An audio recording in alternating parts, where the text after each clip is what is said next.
سلام الله عليكم متابعي الكرام، سعدت بلقائكم. مرحبا بكم في موجز إخباري جديد. إيقاف مسؤول كبير قبل قليل، إليكم التفاصيل.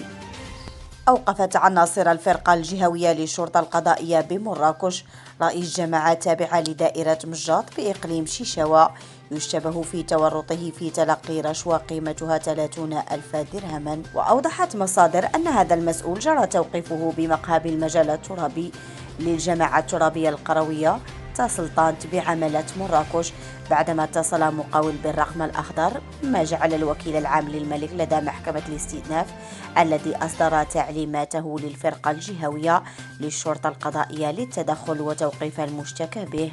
وأضافت المصادر ذاتها أن الفرقة الأمنية للدرك الملكي بعد استماعها للمشتكي في محضر قانوني وضبط الأرقام التسلسلية للأوراق النقدية التي ستشكل طعما يقدم للرئيس المشتكى به، انتقلت رفقة صاحب الشكاية الذي يفيد تعرضه للابتزاز من لدن الرئيس الذي يترأس جماعة بالدائرة الترابية مجاط إلى مقهى بمنطقة الشريفية، حيث وضعت كمينا محكما أدى إلى سقوطه متلبسا بتلقي المبلغ نفسه.